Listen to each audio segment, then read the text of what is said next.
South African poet Lebo Mashile will be performing with the University of Johannesburg Choir and an orchestra at the University of Linder Auditorium this weekend. Now, the ensemble, made up of a UJ Arts and Culture collaboration with Vektor Productions, will be presenting the new Covenant. And this is a piece of work by award-winning South African veteran poet and author Antjie Krog. Now, Mashile will be performing alongside, get this, a 110-strong UJ choir consisting of multi-generational members and the institution's alumni as well. And the event will take place in two shows, one this afternoon and another one. So it's tomorrow afternoon. Yeah, we've got two shows tomorrow, a matinee at 3 o'clock at the Linda, and then another performance at 8 p.m. Fabulous. Yeah, Saturday, 2nd of September. You see, there's Lebo Mashile. So welcome, Hello, Lebo. Thank you. It's good to see you. Thank you for having me. I must say, I read this, and before I get to this particular issue, what have you been up to? I saw you at the Netball World Cup. Yes, I've done the Netball World Cup. I've been to, the world has opened up in the last 18 months. So I'm back to touring. I've been to Zambia. I just came back from Kenya. I was in Nigeria twice. I've been to Belgium. I've been doing theater productions. I've been working in collaboration with UJ. I've done some pretty cool stuff. I feel like the world is opening. With the world opening up, I'm also realizing again what a gift it is to be able to do what it is that we do. You know, and the center has shifted in a way. I was saying to a friend of mine the other day, 10 years ago, 15 years ago, if I went to a half a dozen countries in a year, 5 of them were in Europe or in the global north, in the West, in America somewhere, and 1 would be in Africa. And now, if I go to half a dozen countries in the year, 5 of them are in Africa, which is incredible. So let's talk about your art form. Yes. And just looking at the written word being brought to speech. Yes. And the poet society, as one wants to call it. How is it going in those circles? Because, again, you look at so many young people and the new platforms that have opened up for them to give expression. How has that affected your space? I think poetry is in an incredibly exciting space. There are incredible young writers who are coming up and who are taking advantage of the digital space, opportunities to travel, are finding new ways of integrating technology into their work, finding new platforms for how to express poetry. And that's also, an extension of what it is that I've always been passionate about. I've always been passionate about collaboration and how to make poetry live in different spaces. People always ask me, do people still care about poetry? Does poetry matter? I've been asked that question for the last 25 years.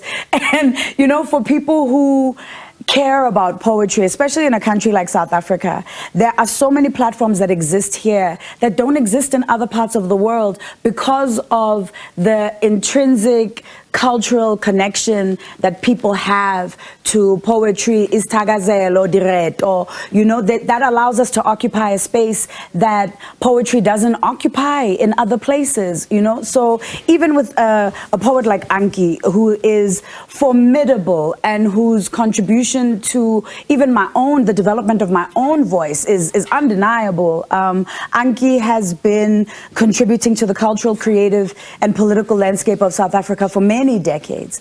And this work is pioneering on a lot of different levels. So it was first staged in 2018-19, just before the pandemic. Antjie performed it in Afrikaans.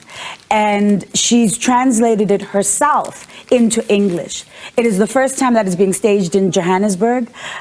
We have 120 people on stage, vocalists, musicians, directed by choir master Renette Bauer, who is the conductor of the University of Johannesburg's award-winning choir. It's my first time working with a choir. It's my first time doing work of this scope, of this scale. It is element. It's a plea, it's a prayer.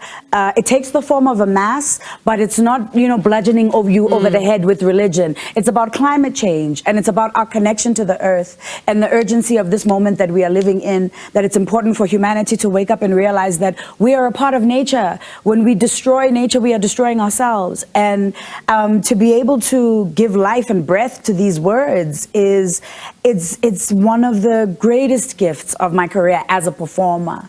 I get to push and be as expansive as I can possibly be, because I'm working with 120 different voices, which is incredible. And the energy that comes with that. Oh my God, it's intoxicating. I've been saying to people, you have to see this.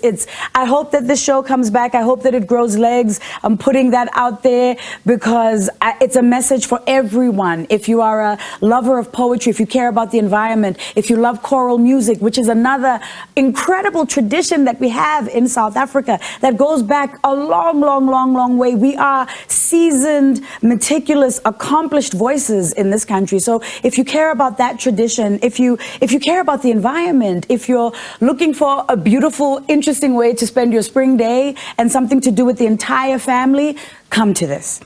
And of course, your enthusiasm is so infectious right now about this, because there's always something about a choir. And how they are able to arouse emotion, and knowing you and your voice, I'm getting goosebumps just thinking about all of this coming together. Sakina, people are crying in rehearsals. I almost cried, like 10 minutes into the first rehearsal, I felt tears in my eyes, and I was like, yo, what is this? The other day, Renette was crying in rehearsal. The singers are, it's an emotional experience. I mean, we don't want to depress you, obviously, but we want people to feel moved. And we've been through so much, exploding streets and earthquakes and load shedding and potholes and fires and everything that's happened over the last 3 years. We need a release, and I think this is such a wonderful time to be an artist in this country, because people have something to say. I think we are remembering again that the purpose of what we do is beyond, paying bills and being famous and getting likes, right? On social media, it's about having being able to hold up a mirror, an essential mirror to our society in a moment of need. And this message, I feel, is necessary, and it's being conveyed in one of the most beautiful ways that I've ever experienced and participated in. It is a privilege to do this work. Has Antjie been instrumental in, the way you guys have shaped how you want to bring this story to life? She translated and she let it go, and she said, okay, this is your production. Which is, I've got to do justice to the work of a poet who I admire tremendously. And she's also a wonderful performer as well. The way she breathes life into text is so passionate and beautiful to watch. So it's also interesting for me to be interpreting this text with my poet's ear, but essentially I am an actress, I am a performer, I am a voice, and it's just been so wonderful to explore my own relationship with choral music. How the spoken word and the sung word connect, where they meet, how they complement each other. There's places where we are in dialogue. There's places where we are, working not against each other, but in different ways. It's exciting. Yeah. And I'm sitting here and I'm thinking, Lebo, I want that excitement to trickle down. Yes, you said you have a matinee. Yes. That's... So tomorrow at the Linder Auditorium, and it must be said, the Linder was designed for orchestras. It has the best acoustics in Johannesburg. So the sound that you are going to hear tomorrow, it's a visual experience, yes, because of the magnet, but it's a sonic experience. It's immersive. So we'll be at the Linder tomorrow, which is in Parktown, and the first show is at 3 p.m. and the second show is at 8 p.m. You can go on to plankton.mobi to book tickets.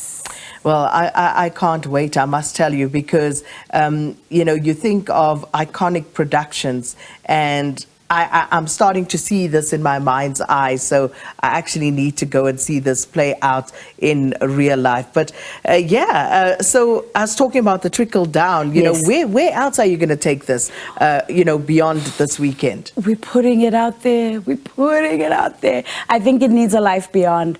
Also, it has to be the right venue because we've got 120 people, so it needs to be something that can hold us and also hold the audience, and a venue that really can capture the sound of what it is. Because there's places where they're making sounds of like nature, like you hear the sound of trees rustling or the sound of breath coming from 110 people. It's awesome. It's awe-inspiring for me in it. Is this something that we're taking to Broadway down the line? I hope so. I'd love to take it up the road to Joburg Theatre. I think that's the perfect venue for it, actually. In this city, I would love to see it go to the National Arts Festival. I'd love to see it go beyond. I think, and especially, I think what is really important also is to do a recording of it because, this has to last somehow. We have to capture this experience of tomorrow. But I dream that it grows legs, and I hope that tomorrow people see why it's important for so many people to experience this. You know what? It feels like if you're not going to be there, you're going to miss out for real. So I'm wanting to go now. Thank you, Lebo. Thanks so much for stopping by. And whoa, if this is how Lebo is selling this thing here in studio. No acoustics, no orchestra, no nothing. Can you imagine 110 strong choir? And as Lebo said, it's going to be 120 people on stage. You can just hear it, you can just feel it. But thank you so much to Lebo Mashile talking to us about the event that will take place tomorrow. And she's, of course, performing as part of a multi-movement mass alongside an orchestra and the UJ choir. And the ensemble will be interpreting Antjie Krog's work, The New Covenant. Can't wait to hear and see all of this.